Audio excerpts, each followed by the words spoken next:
భారత వాతావరణ కేంద్రం వాతావరణానికి సంబంధించి ఒక కీలకమైన ప్రకటన అయితే చేసింది.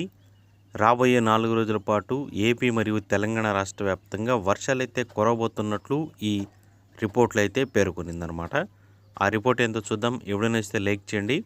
ఇక వివరాల్లోకి వెళితే తెలంగాణ రాష్ట్ర వ్యాప్తంగా 4 రోజుల పాటు, ఏపీ వ్యాప్తంగా 3 రోజుల పాటు వర్షాలు కురుస్తాయని భారత వాతావరణ కేంద్రం వెల్లడించింది.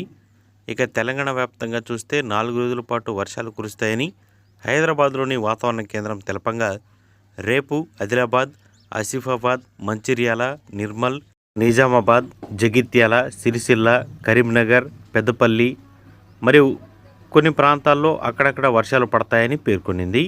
అలాగే ఉరుములు మెరుపులతో పాటు గంటకు 30 నుంచి 40 కిలోమీటర్ల వేగంతో ఈదురుగాలులు కూడిన వర్షాలు కురుస్తాయని పేర్కొనింది. ఇక ఏపీ రాష్ట్ర వ్యాప్తంగా చూస్తే రాష్ట్రంలో ఎండలనేవి తీవ్రత భారీ ఎత్తున విజృంభిస్తున్న తరుణంలో మరోవైపు వానలు కురుస్తాయని అమరావతి వాతావరణ కేంద్రం అయితే వెల్లడించింది.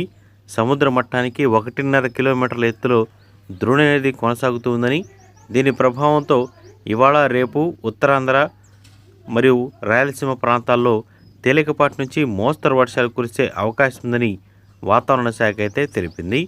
రాష్ట్ర వ్యాప్తంగా ఎక్కువగా మనం పొడి వాతావరణం చూసే అవకాశాలున్నాయని, వర్షాల ప్రభావం అనేది పెద్దగా లేకపోయినప్పటికీ అక్కడక్కడ మాత్రం ఈదురుగాలులు గంటకు 30 నుంచి 40 కిలోమీటర్ల వేగంతో మనకి వీచే అవకాశం ఉందని పేర్కొంది. ఇక రాబోయే 4 రోజుల పాటు కొంచెం రైతాంగం కూడా జాగ్రత్త వహించాలని ప్రతి ఒక్కరికి కూడా ఈ యొక్క రిపోర్ట్ని అయితే పబ్లిష్ చేసింది వాతావరణ శాఖ. ఇది ఇప్పుడున్న సమాచారం.